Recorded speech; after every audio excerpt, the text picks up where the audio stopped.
Okay, so welcome to our class, no? Process Automation 1, Instrumentation. So, kita ba ko ang atong bago na week, mga naning ko, no? October 15 to October 21. So, wala lang ta nag-start sa kuan pa, Monday. So, this is the reason nga nang kuan siya. Dili kay siya, kuan, no? Okay, so, October 15 to October 29 na week. So, this is in continuation with our uh, previous topic, no? The previous topic is mechanical variables measurement, instruments, and sensor. So, mana naman ta sa kaning ko ano, mass, weight, density, and so on, stress strain. So, we're going to continue with the topic pressure measurement. So, okay? And of course, dapat tayo mga bago ng mga video na itong ikuan ko natin i-introduce.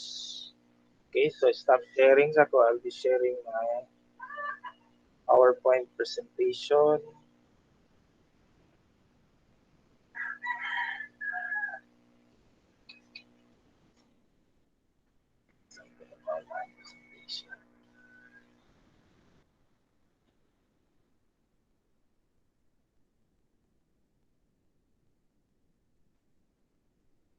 Send now.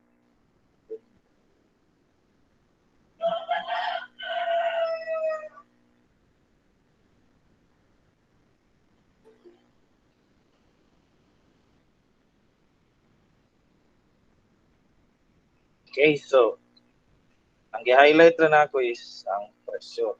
Okay, so makita man ba? Okay, so kabalo man ta na pressure is the force, no? Kung exerted by the gases and liquids due to their weight, no, such as the atmospheric pressure, no. So the different units could be in pounds per square inch. Uh, for the English unit, pwede po siya pounds per square foot, no? And for the metric units or SI unit, this is in Pascal or kilo Pascal. And the formula is force per unit area. So it is similar to stress, except that stress is too much pressure na siya tawag na. Ano man, nagka-stress na good up to the point na nanay tawag na strain. Okay? So, na ang kanang introduction between stress, introduction between pressure, how is it connected to stress. Okay? So example, no? A liquid in a container has a total weight of 250 pounds.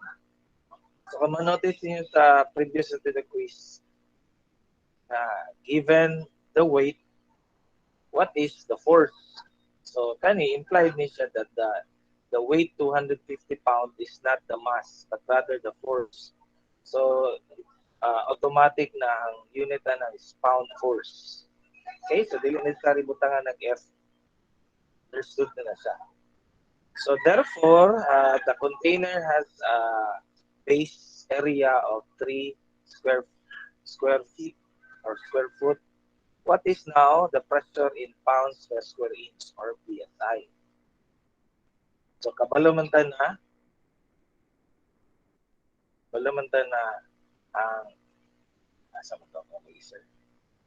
Kabalo man ta na if PSI, now that is inches, no, pounds per square inch. So we have this relationship.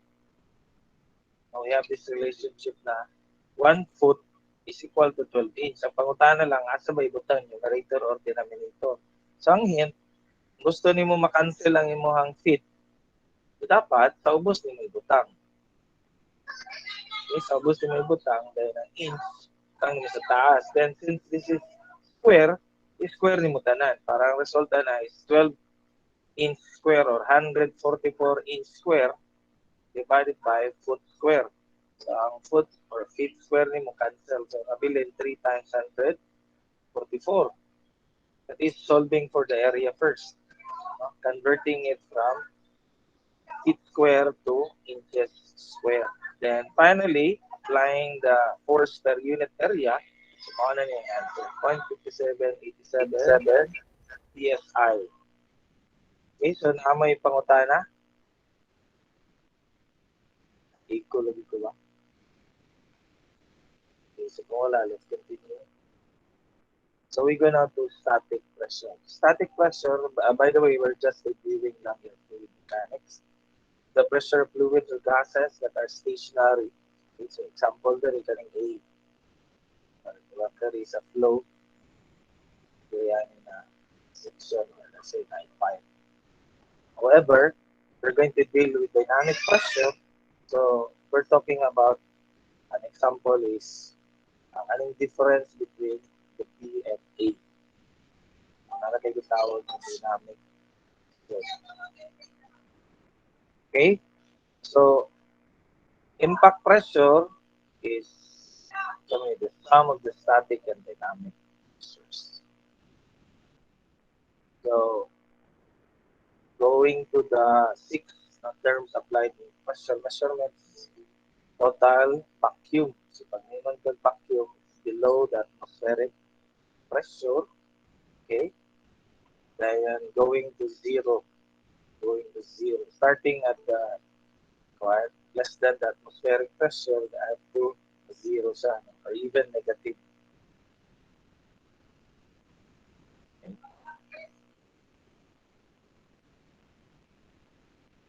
So vacuum is the pressure measurement made between the total vacuum and the normal atmospheric pressure. Dapat less than the atmospheric pressure. Okay. So that is the atmospheric pressure is around 14.7 psi, 100.5. So saka ka og bukid ang iyang presyon mas gamay na. So dali ra ka makapabukal sa tubig. Isa may mga climbers diri no, dali ra magpabukal og tubig sa bukid as compared diri sa level sa sea level. Okay, so absolute pressure is the sum of the total pressure. That includes the gauge pressure and the atmospheric pressure. Kasabutan ng absolute pressure. Sum niya. Dahil ang gauge pressure is above the atmospheric pressure. So, bigla na niya makwinta apil lang atmospheric pressure. Okay? Pero pag i-appeal mo siya, then that is atmospheric, absolute pressure. That's why na IG, no? IG napakapindo. Pounds per square inch na kasabutan na. Pero pag butangin kayo sa G, it's H. Pag gauge pressure. Pag butangan sa A, it's absolute. So total sa atmospheric pressure and the gauge. Okay, so differential pressure, so meaning na is the difference between the two pressures. Okay, so example, the atmospheric pressure is 14.5 pounds per square inch or PSI. The pressure gauge reaches 1,200 pounds per square feet or foot. What is the absolute pressure? So, ang first thing mong i-analyze is they don't have the same units. Bili sila the same of units, sa may mong buhaton. So, you need to convert, no? You need to convert one unit to the other para magka-uniform yung unit para pwede na din mo i-add ang gauge pressure and the atmospheric pressure.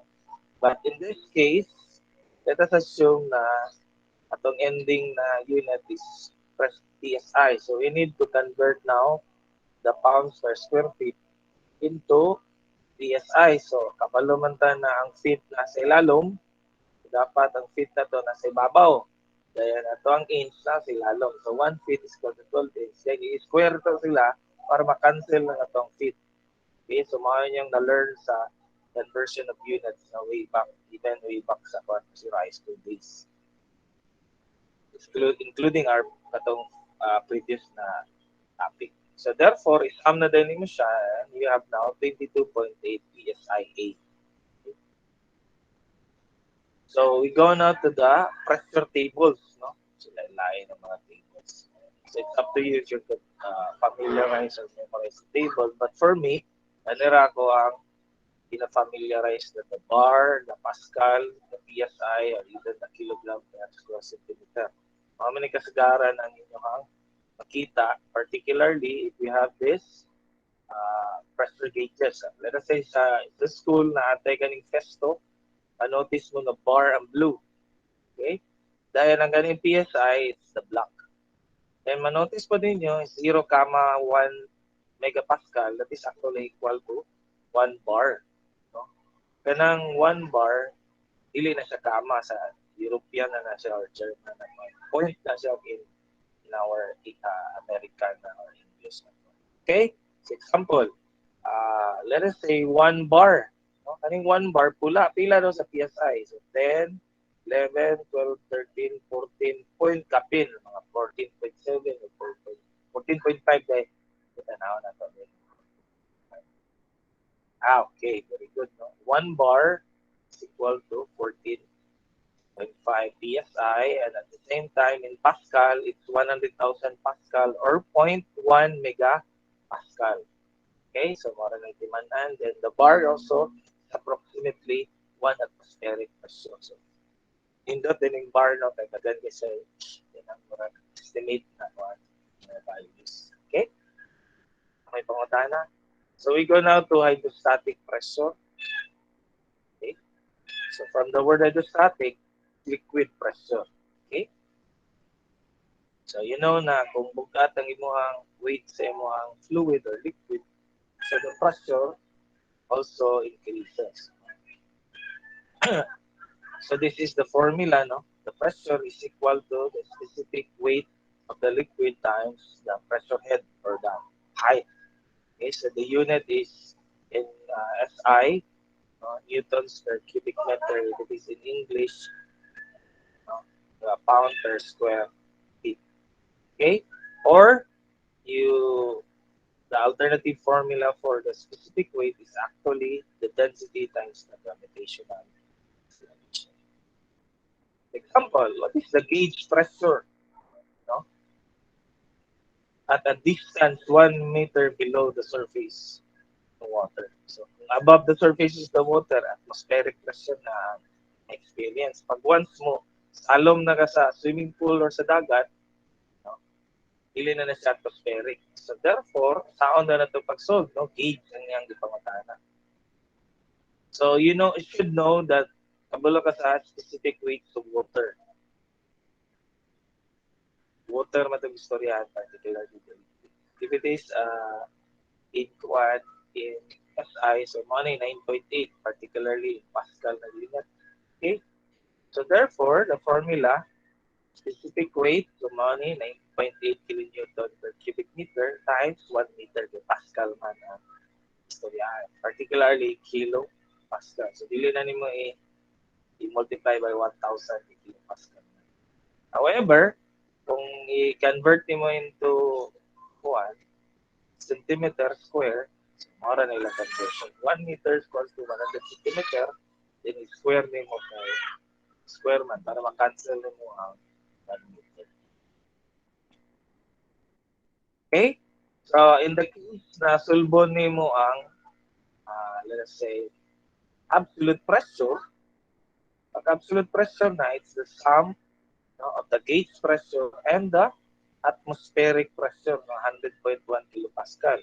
Pag i-add na nimo, then you'll have now 1 kilopaa. Kilopaa. So that is kilo pascal in absolute. Okay? Okay. Kung dili na butang parenthesis, no, kilopaa ginasya. Is another example. What is the specific gravity? So this time mercury na.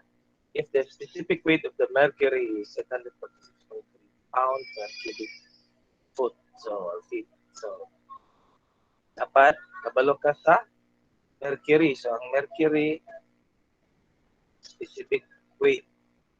Okay? Dayon,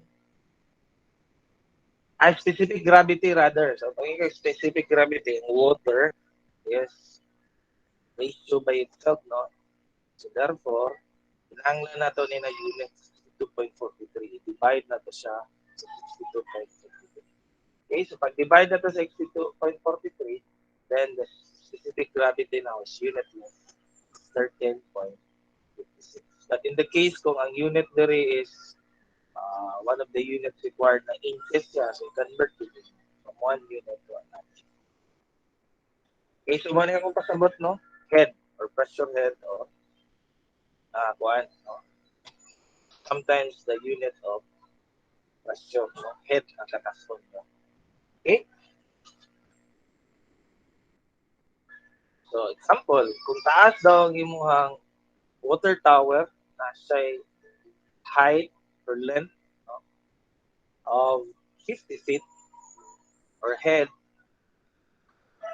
what is the pressure, no, at the base of the water niya? Bugat man ng tubig, no? Pero wala na naging mention kung pila area. Wala na naging pila area. Okay? So therefore, correct sara, na specific gravity of the water, which is 62.4 pound cubic feet times the head or the height. So therefore, the unit now is 3,120 PSF, pound per square feet gauge. Pwede na yung gauge, pwede po wala. Pero pag butangan ni mag-A, sayop na. Sayop siya, kaya dapat i-add pa man mo sa atmospheric pressure.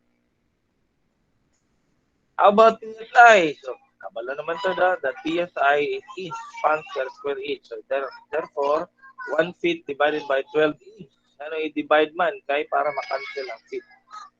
Square din mo. So, 3,120 divided by 144 is actually 21.67 PSIG. Pwede PSI, pwede po PSI gauge. Gauge pressure. Sabot, wala yung apel ang atmospheric o dili siya. Okay, so we go now to the hydrostatic paradox. Kasabot sa hydrostatic paradox, kasi unsa daw ang state, no? As long na height lang atong basiyan, then pressure is always equal to specific gravity times height. Wala na nato matter kung dako ba yung volume o na ang hydrostatic paradox. Okay, so before we continue, na ako'y pangutana, nakaagi na mo ani na kuan na figure. Asa man siya makita? So makita ni sa itong mga tangke, no? Tay ganang water tank. Niagi na ba mo ani sa fluid mechanics? Guys? So pangutana na question mark. No, na si question mark. So kabalo mo naman that this is a symbol for a pump, universal symbol, generic symbol. Pangutana na question mark, pareha ra ba daw ang pressure na requirements imong pump or pressure direct sa ubos? So in short, kung kani ba yung gamito na setup A, kung setup B mong utrohon, pulihan ba nimo imong pump? Saka guys, pulihan ba nimo? Dili na nimo pulihan. Pareha ra na sila. Okay?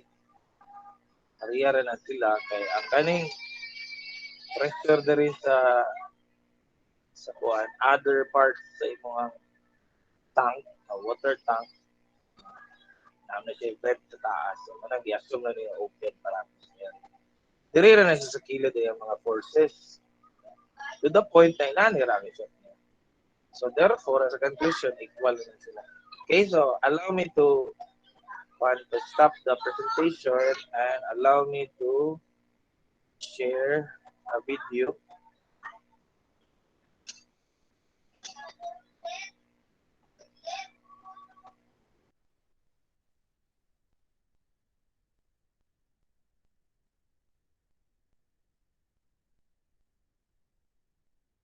This question comes courtesy of the Farticle Particle on Reddit. Do these two scenarios require the same amount of water pressure? Scenario 1, pump water through a 3-meter vertical pipe and into the top of a tank. Scenario 2, pump water into the bottom of a tank which already has 3 meters of water in it. I saw this question online and I remember asking this exact same question when I started working. So I thought, why not make a video out of it?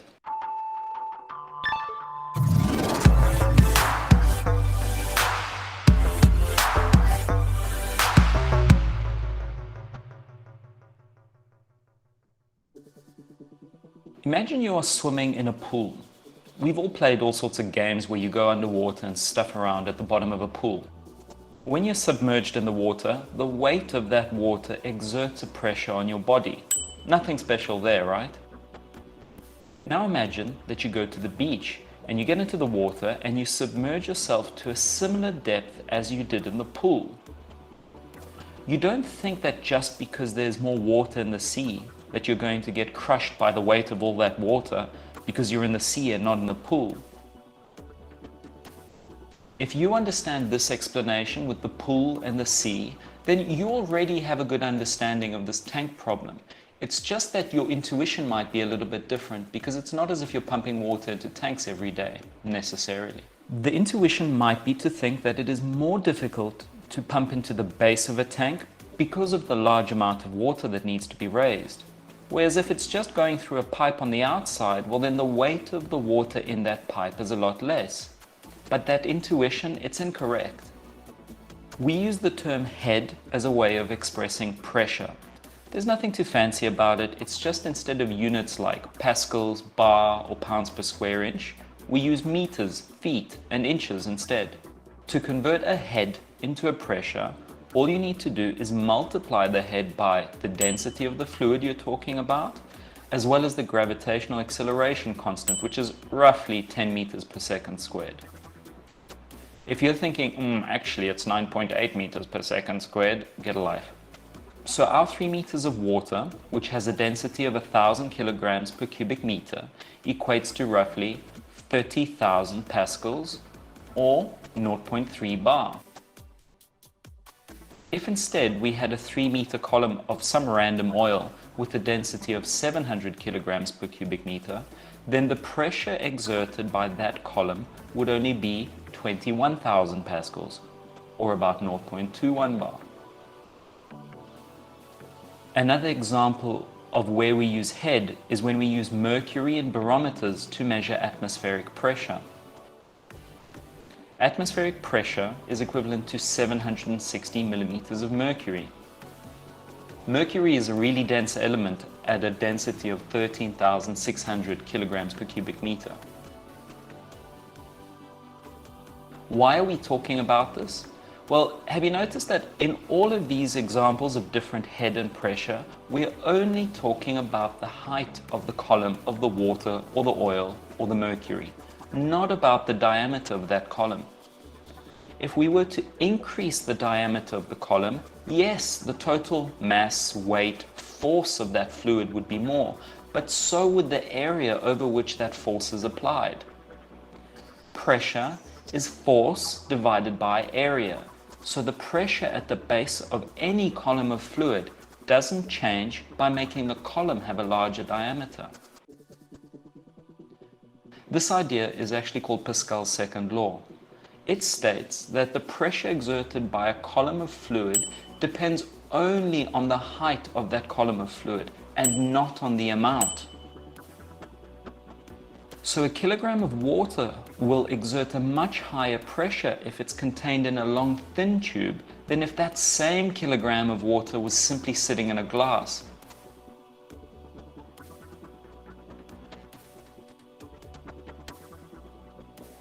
There's actually a really great video called The Hydrostatic Paradox, which I'll link to in the description. You should really go check it out. They do a really good job of explaining this and also show how they are able to shatter a glass flask with a very small amount of water simply by raising that column of water to a height of roughly 23 meters. The reason that it isn't more difficult to pump a fluid into the bottom of the tank compared to simply up a pipe on the outside of the tank is because the heights of the fluid are identical. All the extra fluid in the tank is exerting its pressure on the base of the tank, which in turn causes the tank to exert pressure back on the fluid. So the tank provides the force necessary to support it. If we're pumping this fluid, it's not necessary for our pump to overcome anything extra in one situation over the other.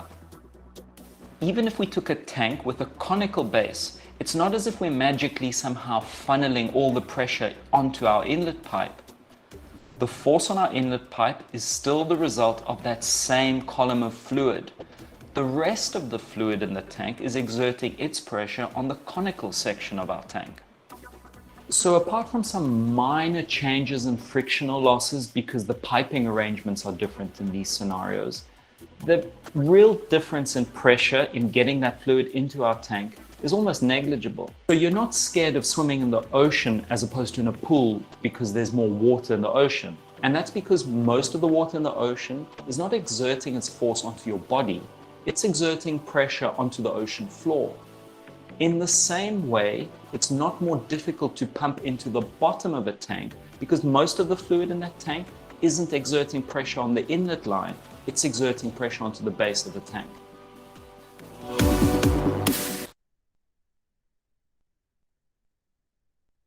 Okay guys, so I hope na-appreciate niyo ang gitawag na hydrostatic paradox. Okay, so kung pangutanon mo, sayop na, oy, dapat mas less ra ang pump requirement ani para sa B and C as compared to A. Tingnan na ninyo na swimming ka sa dagat. Para sa swimming na ka sa swimming pool na gamay ra ang tubig. So, crash lagar ka sa sa dagat. Kitagan ang tubig para sa swimming pool. Okay? So, I hope na sabtan. Okay, so our next topic is about buoyancy. So this is the upward force that makes the liquid float. That means the liquid that makes an object float in a liquid. Okay? So example, natay ABCD, no? So take note kung naka sa liquid, the weight is less, no, as compared in the air. So due to the buoyant force, butaw man ka. Okay, so alam lingon no, the upward force that makes your weight, no, weight loss is defined by the formula. Buoyant force is equal to specific gravity times the volume. So, dili rami ni kaya malimtan, no? Pareha ni siya sa pressure. Ang pressure lang is pressure head or head height, very volume. Okay? So, sabi ni, so ang D daw, ang D has no buoyant force. Ibutang naman siya maayo. Wala na force going upward. So, wala na buoyant force. However, ang A and C na ay buoyant force. Okay, dilutaw pa sila. Pero, in terms of B, katunga lang ang buoyant force. Okay?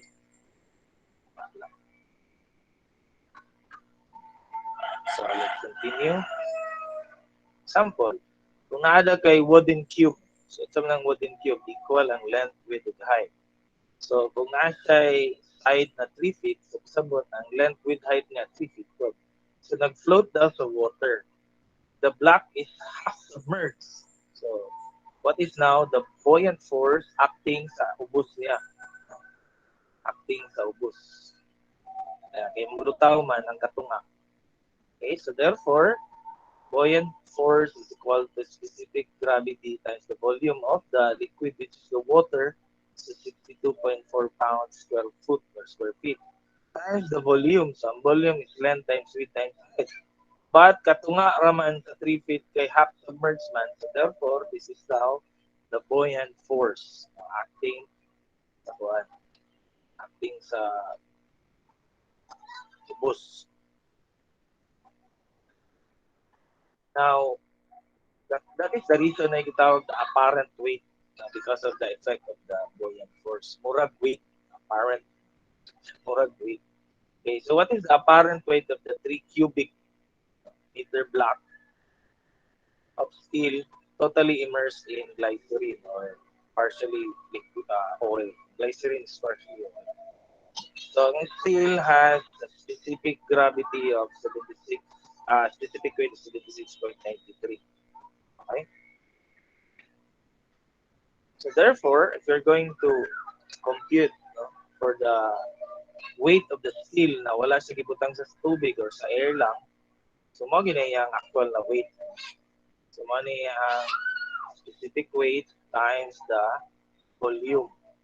So kuha ni mo ron ang yung weight. Okay, so mo to yung weight yun sa air. No? Weight yun na tinawag. Dili siya apparent weight. Now, next is the specific weight now of your glycerin. So, it's 12.4. So the buoyant force and of the steel in the glycerin, so mo ni. Totally immersed man siya. So that's why it's 3 cubic meters. So 12.4. So mo na lang ni ang buoyant force sa kuan sa kuan sa ihatag sa glycerin na liquid, opposing force against the weight air of the steel. So therefore, ang apparent weight di ay murag weight is minus lang nimo ang minus nimo ang weight in the air, no, sa weight sa katong buoyant force.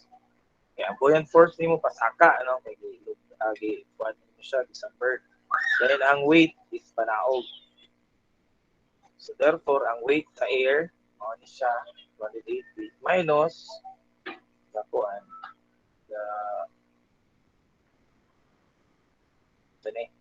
the buoyant force of the glycerin. Mao na lang ni nabili. So, mao nang pasabot sa parent or weight and liquid. Okay, so wala na to ni na-discuss the last time about hydrometer because pag-deal man tag buoyancy, so libog na no, libog pagbayan sa topic. That's why na may fluid mechanics. Sa fluid mechanics, cluster ang pagbayan. Ito amang god is it's a combination of principal sensors, no? Principles and sensors as well as instruments. So, dinaanan na nakakupay. So, allow me to stop my presentation. Naaman isa sa atuang kuan.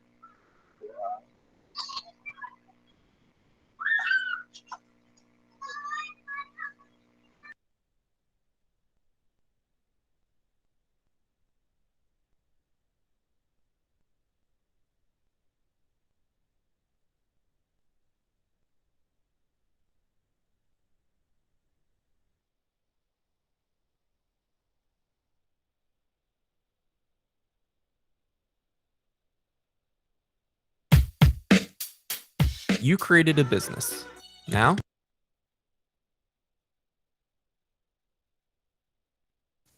and the specific gravity is the ratio between.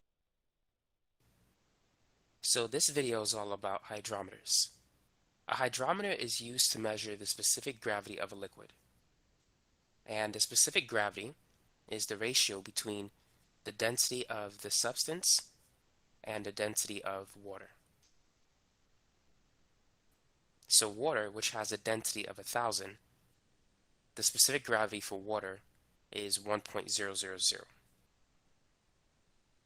Now we have a certain hydrometer that is 40 centimeters in length. When placed in pure water, 30 centimeters of the hydrometer is submerged and it reads 1.000, which is the specific gravity of water. So let's draw a picture.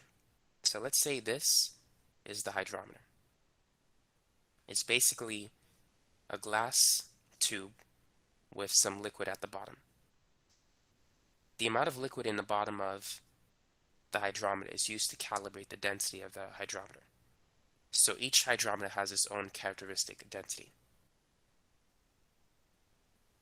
Now this particular hydrometer is 40 centimeters in length. When placed in water, only 30 centimeters will be submerged. And at that point, if you look at the level between the hydrometer and the water level, you're going to see that it's at the 1.0 mark. With this information, how can we calculate the density of the hydrometer? Now we know the density of water.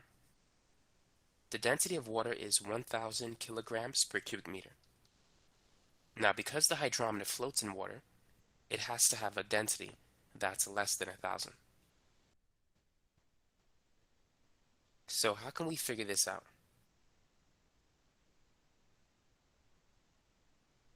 Whenever you have something that's floating, the net force in the y direction is 0. So the downward weight force of the object is balanced by the upward buoyant force of the fluid pushing the object up. So we could set the buoyant force equal to the weight force. The buoyant force is equal to the density of the fluid times the volume that's submerged times gravitational acceleration. And the weight is basically the mass of the hydrometer times g. Now density is mass over volume, and so mass is density times volume. So the mass of the hydrometer is the density of the hydrometer times the entire volume of the hydrometer. So we could cancel g in this equation. Now volume is area times height. We're not too concerned about the volume, but we do have the height of the hydrometer at different points. So the volume submerged is going to be the area submerged times the height submerged. And the volume of the entire hydrometer is the area times the height of the whole thing. So the area is going to be the same, only the height is different. So this is the formula that we need.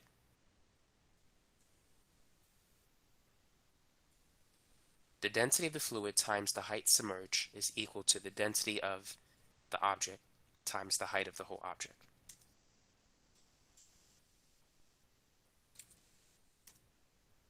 So the density of the fluid, which is water, is 1,000. And when we place the hydrometer in water, only 30 centimeters is submerged. We're looking for the density of the hydrometer, and the total height of the entire hydrometer is 40 centimeters. So the density of the hydrometer is going to be 1,000 times 30 divided by 40.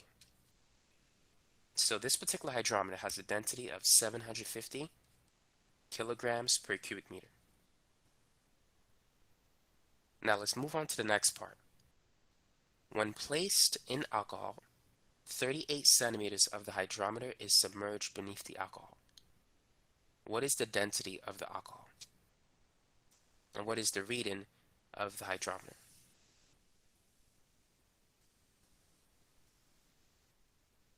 So let's say this is the alcohol. Now because alcohol is less dense than water, the majority of the hydrometer will be beneath the surface. In fact, 38 centimeters of the hydrometer lies below the alcohol level. So only 2 centimeters lies above it. So the 1.0 mark is somewhere in this region. Now the marking goes up in descending order. So 1.1 should be over here. 0.9 is probably going to be somewhere in this vicinity.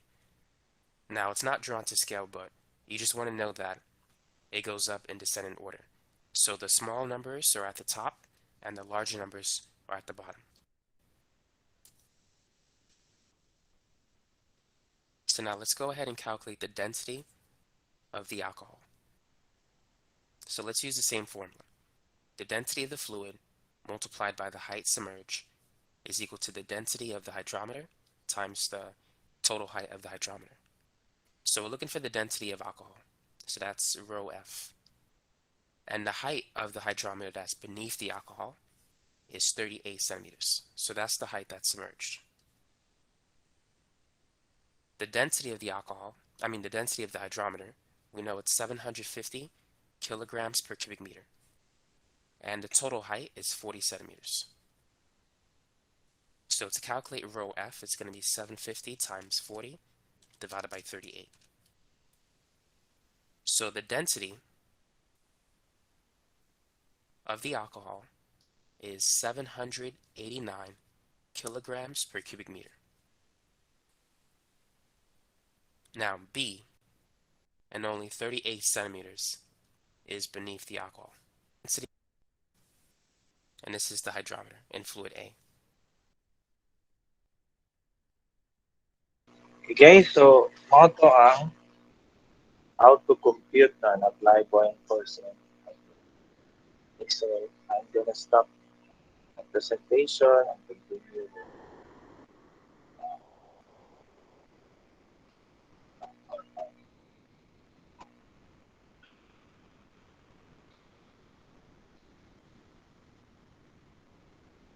Okay? Kumana siya. Kung tanon mo what is the specific gravity, so you just simply divide na lang the specific weight na na-compute din. Divided by the specific weight of the water. How lang specific gravity. So therefore, it's 0.789. So, mura ka calibrate mo hydrometer. Take note, ang pinaka-maximum niya sa taas is 0.75. That is also the specific gravity of this hydrometer based on the theoretical condition. So this particular hydrometer cannot be used less than 0.75 specific gravity. Otherwise, lugdang sa purot na lugdang. Okay, kung na may pangutana, yes. Okay, so let's continue with the Pascal's law. Familiar naman mo no? Itong sa hydraulic press. Now, how can you, what's the multiplying factor of the hydraulic press to lift the automobile? Hindi under this matter. So, the ratio lang ang the force in the area. So, another kay multiplying effect. Okay? So, doon na lang ko i-note na pag press ni mo diri ang imong apply ka force sa fluid diri oil. Press ni mo na sulod lugar diri ang fluid or oil. Pero pag mo stop ka, balik sa gawas kay mas bugat man diri sa area 2 ni mo where na diri are. So actually dili because of this valve. Because of this valve, dili siya gawas. So dili mausik ang mga dili the same is true sa kanang bumba sa bike. So, pag bumba ni mo na sa bike, okay, taas ang pressure hanggang ng tire or interior sa imong bike. So, napos na valve para dili balik. Okay?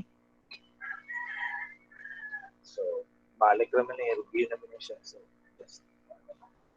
We go now to the different measuring instruments. So, familiar man mo sa manometer. Gamit na po din sa inyo ang fluid mechanics. Okay, so, simple lang pressure, head or head difference ang panahon. Okay? So, we go now to gauges. No?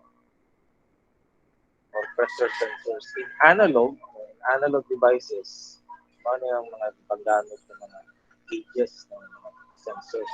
Diaphragms, capsules, bellows, or Gordon tubes. Okay, so mga examples sa diaphragm. Okay, siya. Okay, so natin tayo materials, could be rubber, plastic, or silicone, and so on and so forth. Okay. So, kung may duwa na ka-diaphragms, that would be capsule. Okay? Pag several na ng mga capsules, then it becomes a bellow. Familiar na siguro maanin na kung ano. Naman tayo video at i-show ko.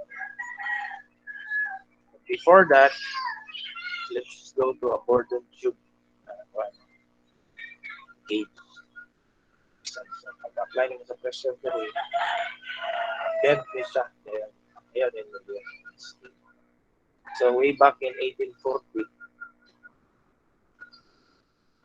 and into mortgage tube. Okay, so stop sharing.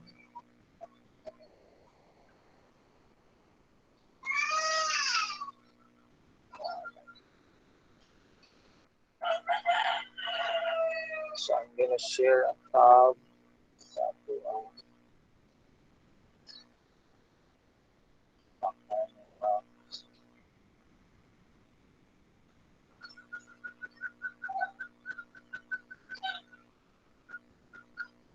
particularly there is shadings common types of shadings.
Okay, so mga ito ang mga different ages. So stop sharing. Share na.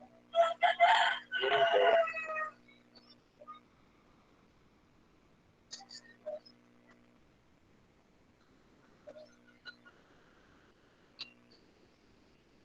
Okay, so another measuring instrument is the, what do you call this one? Kita mo ani? So, para dili mag-overpressure ang mga liquid. So this is a tire pressure gauge. So simple ang principle lang, it's made of piston and spring. Okay? So kung nakatumdum mo sa yung spring balance, okay. Then another important na one, factor siguro, is what is known as siphon. So kinanglan raning siphon para magtutuyok ang pressure. Para ang atong pressure gauge dili magkalit og kuan yan ang drastic kayang change para ma-minimize ang effect sa rapid pressure surges. Para din kailit mo sipa-sipa. Okay, so another thing, para dili po dali mo magbalin-balin ang imong reading sa imong pressure gauge, you need to consider a liquid filled pressure gauge as compared to a dry pressure gauge. Kani mga dry pressure gauge commonly makita sa air press, kani mga air compressor, okay, bicycle, but pag industrial ang application, particularly sa mga boilers, no? Dito gid sa production area, agko na yung mga equipment, agko na yung required pressure. Ang gina-prefer is liquid field, no? Ang liquid field is ma-minimize ng effect sa ganing pressure spikes or ginadump niya ang effect ng damper. So, ang usual na material is glycerin or oil, partly oil, glycerin. So, dili water kay mo evaporate siya kung naasa sa hot na area. Okay, so allow me to show the video.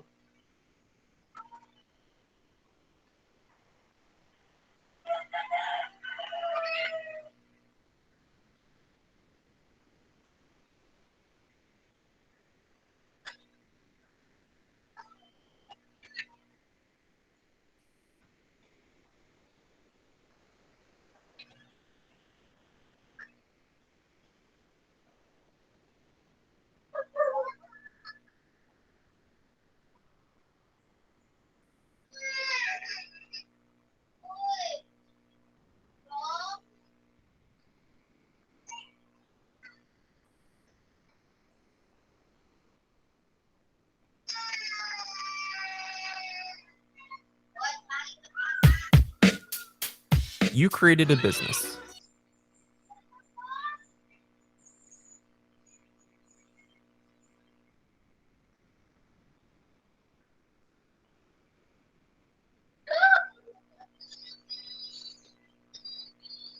It is a hard-to-read gauge.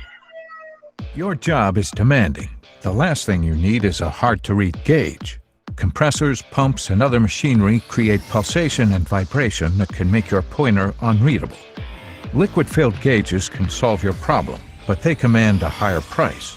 So to keep costs down, you have to stock both dry and liquid-filled. At Ashcroft, we listen to you. That's why we developed our patented Plus Performance. These gauges employ a unique cartridge that surrounds the pinion with an engineered dampening medium. This viscous compound encapsulates and stabilizes the pinion in order to restrict overactive pointer motion due to vibration. A throttle screw helps to neutralize pulsation by restricting the flow rate of the pressure medium into the Borden tube. While a standard dry gauge may become indecipherable, both liquid-filled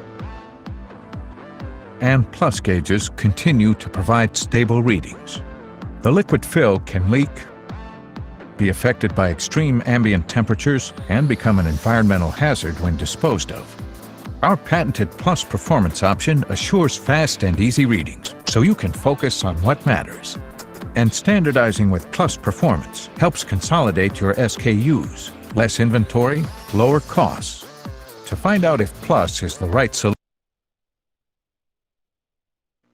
Okay guys, so nakita niyo yung damping effect sa liquid basta nasa susunod sa mga pressure gauge. Okay, so by the way, Ashcroft is one of the leading brand pressure gauges. Sa industrial. So, yan din.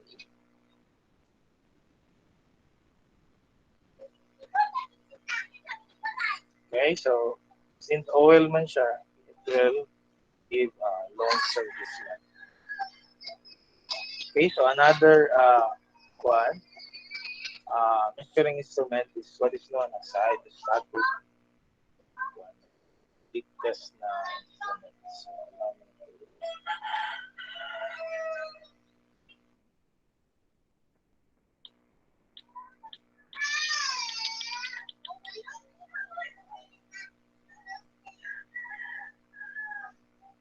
stop sharing, share na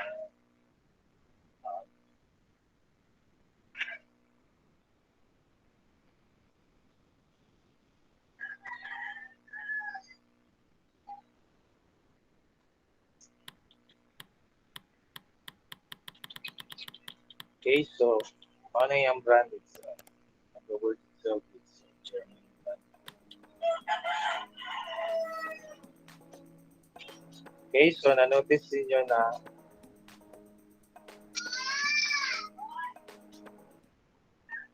okay, so yan connect ang kuan.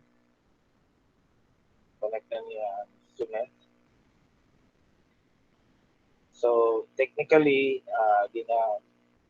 kuan niya no leak test leak test niya ang kaning mga pipe na kay mga dagko ng mga pipes at mga pipes before na nimo ikuan.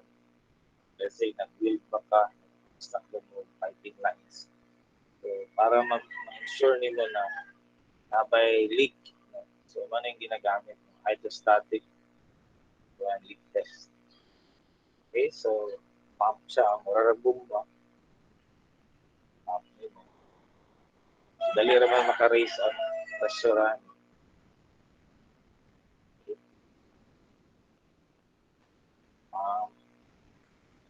Kahit siguro ikuan.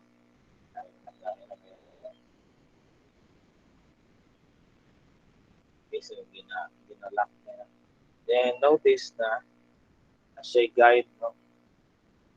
Mabala niya na after several minutes, kung mo drop ba ang pressure. Kung mo drop ang pressure, then there is a leakage. Kung dili, okay? So, that's it. Sa kanan na video. Stop sharing. Sa window.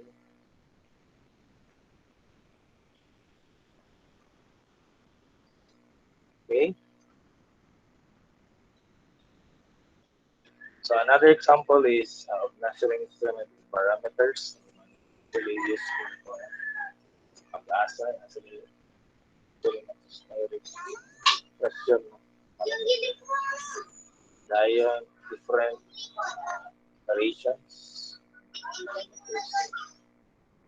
Even vacuum instruments. So gagamit yapon sila sensors analog.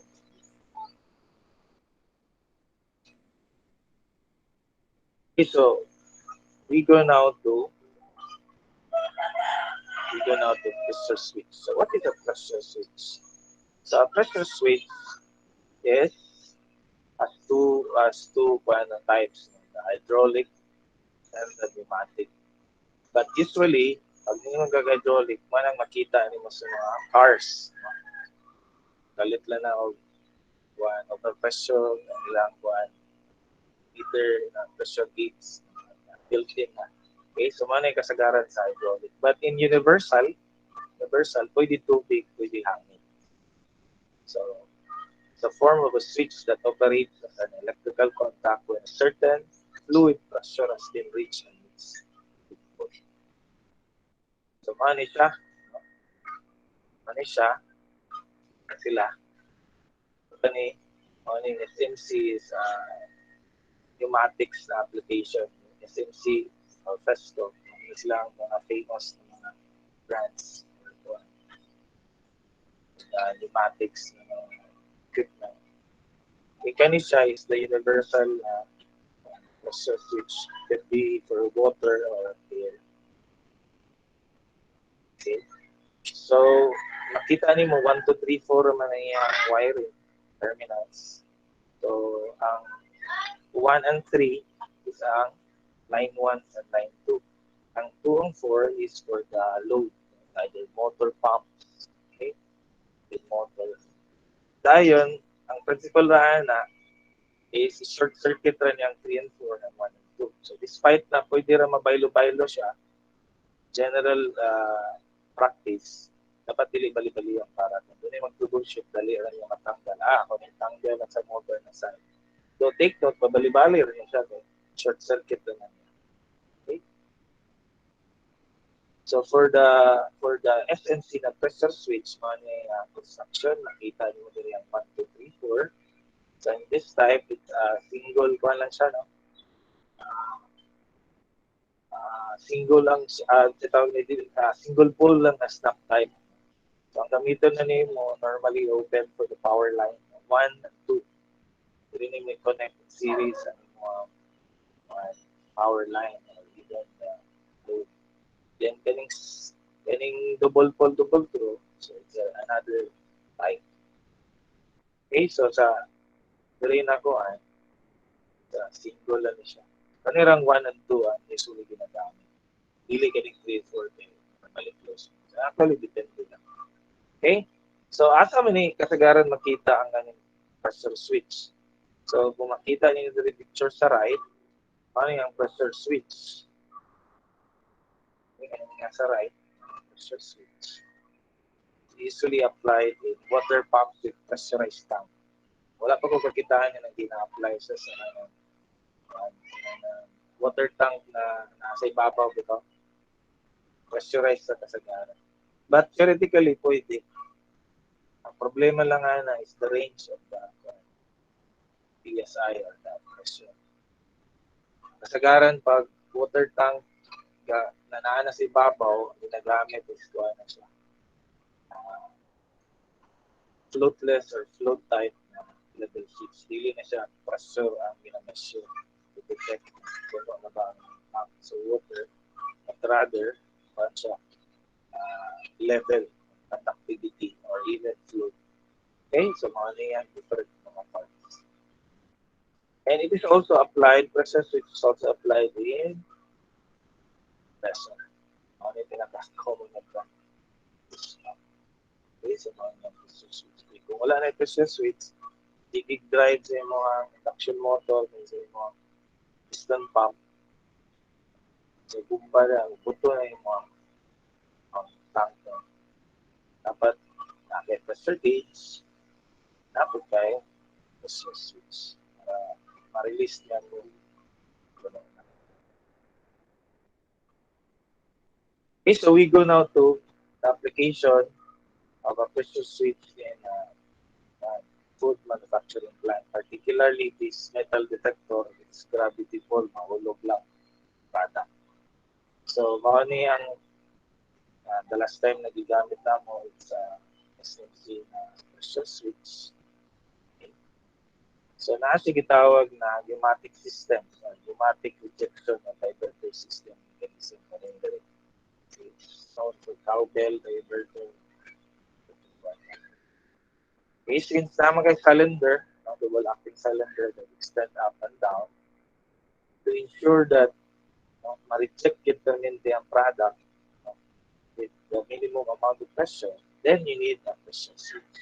So that, if let's say, set mo dapat around 2 bar, at least 2 bar, pag mo below sa 2 bar, then since the pressure switch is connected in series with your 220 volts line sa mga metal detector, yung mapalong siya. Then the metal detector has fail-safe mechanism na i-divert niya tanan. Close niya ang galing straight na good product, ang bad product, divert na.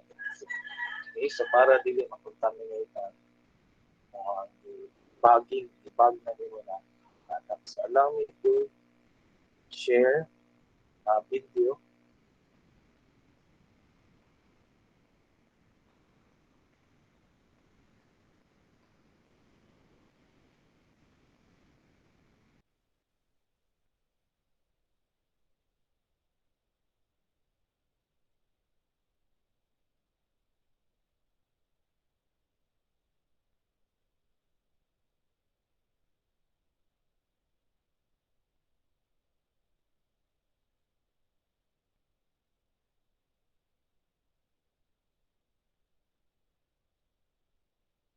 That wala na to.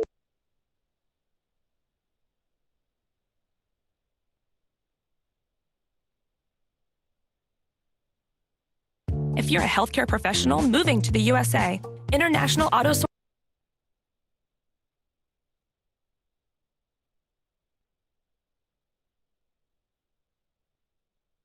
Okay, so manotice niyo na pa siya sa accepted or good product. So ang pneumatic cylinder na may extend para mabalin-balin.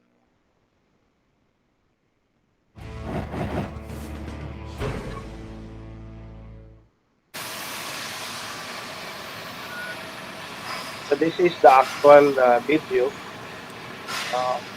Kani mo ni ang Mettler Toledo na karon ipalit nila.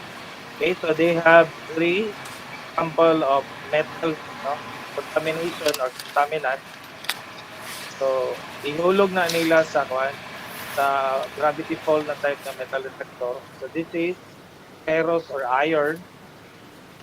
Dapat ma-respect niya. So, nadunggan niya na then ang ferrous na-respect niya po niya.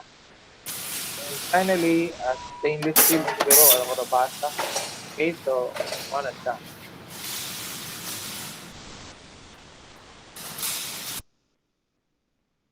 Okay, so I hope now with a small times of presentation na review. Let's continue.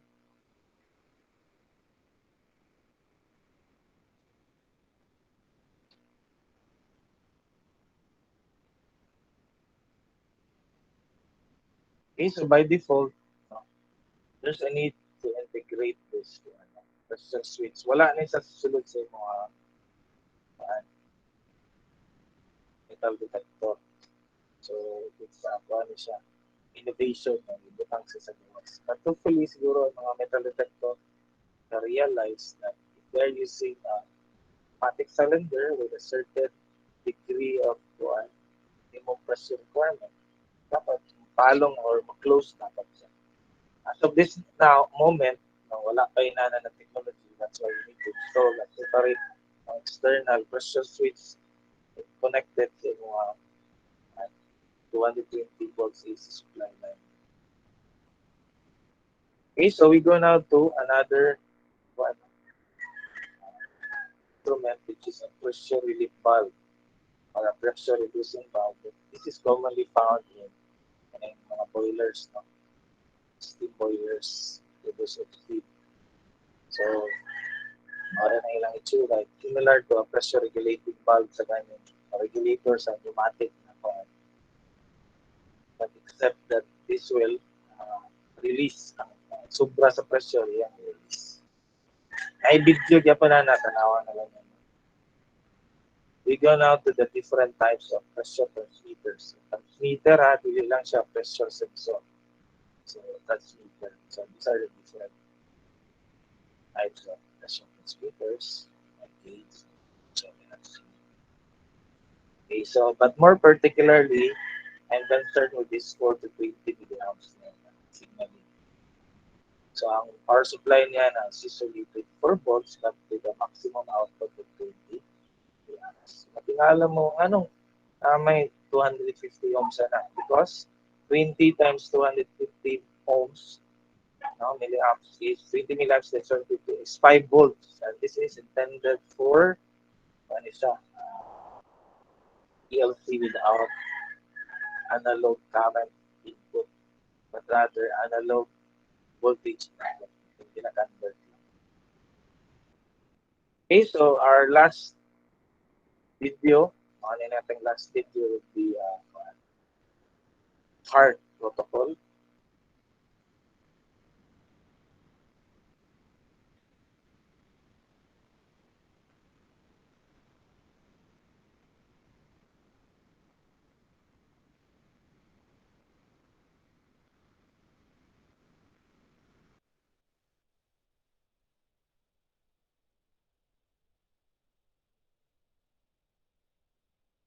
If you wear glasses or contacts, you must see this.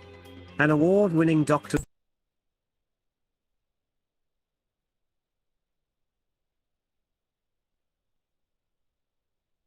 In this video, you'll learn what a HART analog sensor is, how HART is used with analog sensors, how a HART analog sensor works, and what advantages a HART analog sensor can give your operation.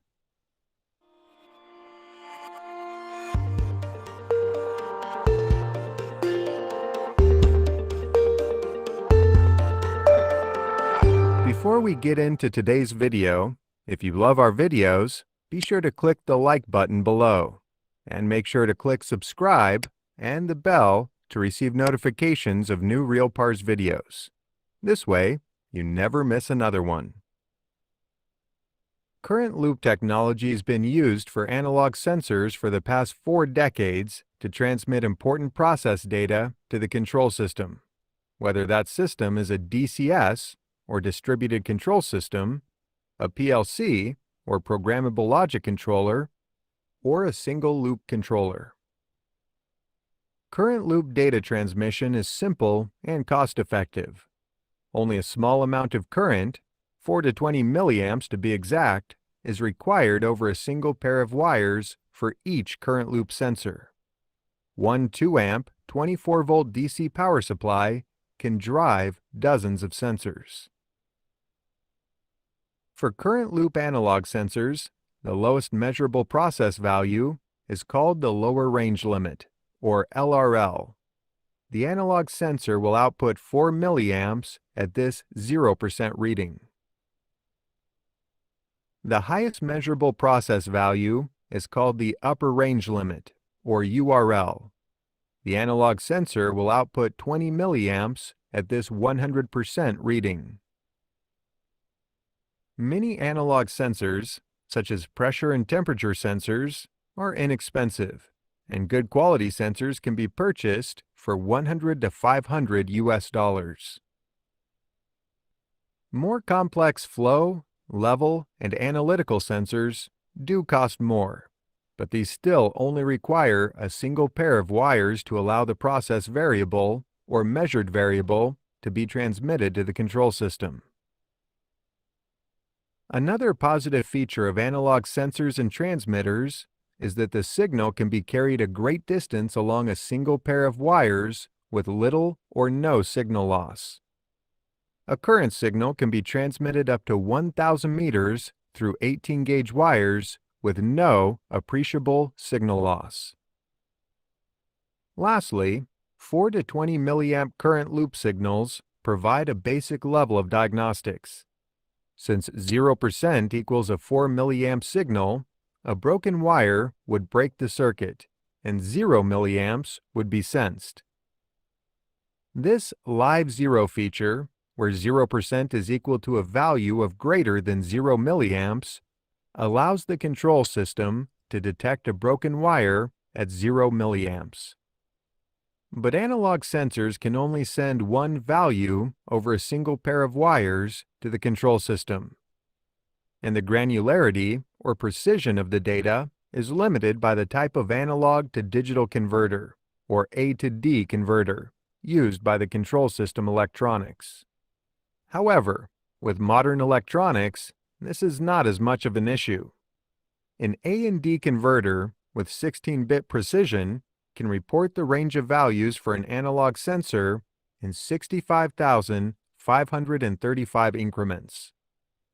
This means that for a 0 to 1,000 psi pressure sensor, the granularity of the signal value is 1,000 divided by 65,535, or 0.015 psi. This level of precision would be sufficient for most applications. Before we answer the question of what HART is, let's look quickly at another analog device, the analog telephone. Analog telephone communication is similar to analog sensor signals used in industrial plants. Analog telephone lines transmit voice as 48-volt DC electrical signals. When you speak into the handset of your phone, the microphone converts the sound waves into analog electrical waves. These waves propagate over the telephone line to their destination. The receiving phone then converts the electrical signals back into sound waves through the speaker of the handset. One pair of copper wires for voice transmission and one conversation or transmitted value at a time, just like an industrial analog sensor. In the late 1970s, Bell Labs invented the Bell 202 modem standard.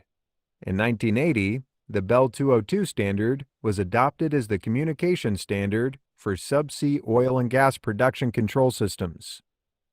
Bell 202 specifies a modulation method known as audio frequency shift keying, or AFSK, to encode and transfer digital data at a rate of 12,000 bits per second, half duplex, meaning transmission only in one direction at a time. Basically, it provides a continuous signal as an AC sine wave that shifts its frequency from 12,000 Hz, indicating a binary value of 1, to 2200 Hz to indicate a binary value of 0. Here's the kicker. If we superimpose a Bell 202 signal on top of a standard analog telephone line signal, we gain the ability to send digital data and analog data at the same time on the same pair of wires. This was used to transmit the caller's telephone number along with the voice call. This feature is well known as caller ID. So, what if we superimposed a Bell 202 signal on top of a standard analog sensor line signal? We gain the ability to send digital data and analog data at the same time on the same pair of wires. This is HART communication. With HART, we can send analog data, the measured value of the process variable, along with digitally transmitted data, such as a tag name, or calibration settings, or sensor diagnostics. This would be a real productivity enhancement for the process plant. And because HART-enabled sensors require only a single pair of wires for communication, to upgrade an existing non-HART sensor loop to a HART-enabled loop, no wiring changes are required. Of course, both the sensor and the analog input card at the controller would need to support HART. The good news is that HART is built into most commercially available analog sensors, and HART-enabled analog input cards are available from nearly all DCS and PLC manufacturers. There are even add-on hardware devices to convert your HART sensors into wireless transmitters. Now that we know what HART is, let's finish the discussion of how HART works.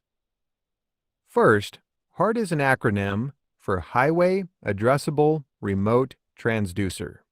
This simply means that a small network can be formed with up to 63 HART devices, each having its own address, or node number.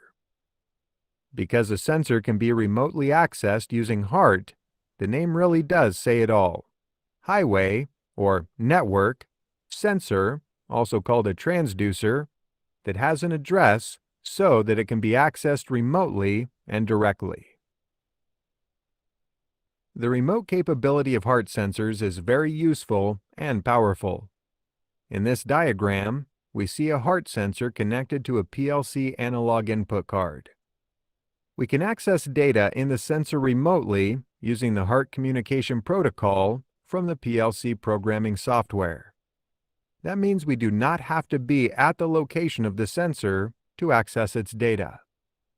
We can configure, calibrate, and retrieve diagnostic data from a control room or other location where the HART data is accessible. Data from a HART sensor must be requested by the master node, which controls all conversations on the loop. The master node is typically the DCS or PLC analog input card that the sensor is wired to. Each message from the master includes the request type, such as send measurement value, the node number of the sensor the message is intended for, and any data that needs to be transmitted to the sensor, like a new value for the upper range limit. By using a handheld programming and configuration device, often called a HART communicator, the sensor data can be accessed wherever the opportunity exists to connect the handheld device in parallel to the loop wires. This can be in a junction box, marshalling panel, or at the sensor itself. So if a sensor is in an inaccessible or hazardous area, configuration or maintenance of the sensor can be done from a safe, remote location. Networking HART devices in most control systems applications is not practiced. Because of its limited speed and its cumbersome multi-drop network topology, we generally assign only one node or sensor to each HART signal loop. Fortunately, HART allows for multiple master nodes, so that the control system and a handheld communicator can both be connected to the loop and can communicate with the device at the same time. With HART, the analog 4 to 20 milliamp signal and the digital HART protocol are both available to the control system and instrument technician. If a sensor loop is upgraded from analog only to analog plus HART, the control system programming and configuration for the measurement value can stay the same. You can imagine that superimposing an AC signal on top of a DC signal might interfere with the 4 to 20 milliamp signal, but this is not the case.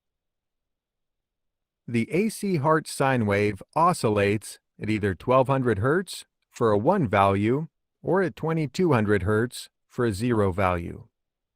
The amplitude of the AC sine wave remains the same, and for every oscillation, the amplitude of the first half of each sine wave above the DC current curve exactly equals the amplitude of the second half of each sine wave below the DC current. The net effect of the sine wave is then 0. So, the analog value of the sensor measurement data is not affected by the HART signal, just as a telephone voice conversation is not affected by the caller ID signal using the same Bell 202 protocol.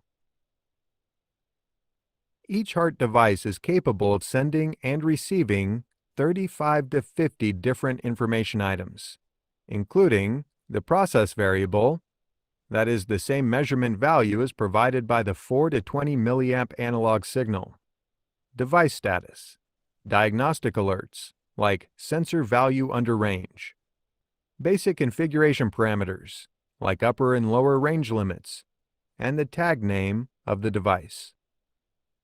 HART is a perfect choice for multivariable instruments like mass flow meters, where mass flow, volumetric flow, temperature, and density can all be communicated to the control system over a single cable.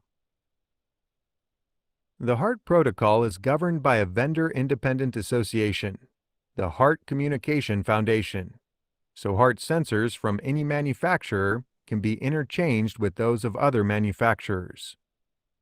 This makes implementation, maintenance, and troubleshooting very easy. Also, HART is used extensively for final control devices, such as control valve positioners, with the same benefits and diagnostic capabilities. Even though the HART standard requires manufacturers to provide a minimum number of specific data items with every HART sensor, vendors can also extend the data set to include vendor-specific items, like sensor model numbers, or firmware versions or advanced diagnostic counters. In order for the control system to recognize the type and values for these custom data, a special description file called a data description or DD file is required. This file is loaded on the DCS or PLC configuration station or downloaded to the handheld communicator and becomes directly associated to the sensor.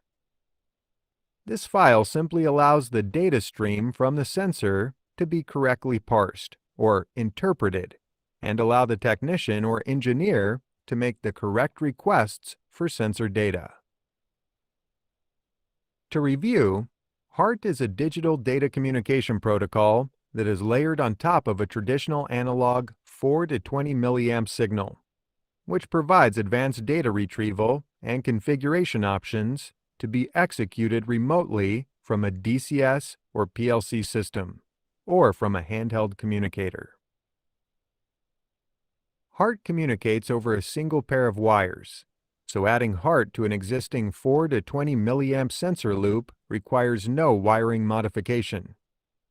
Only the hardware at the analog input card and the sensor electronics may need to be upgraded so that the HART functionality is provided. A high percentage of sensors already installed in 4 to 20 milliamp loops are already HART enabled. HART may be the field bus you already have in your plant. Through simple configuration, a wealth of new process data and diagnostic capability can be obtained with a minimum of effort and expense. Make sure that you head over. Okay guys, so that concludes our discussion. So na may pangutana.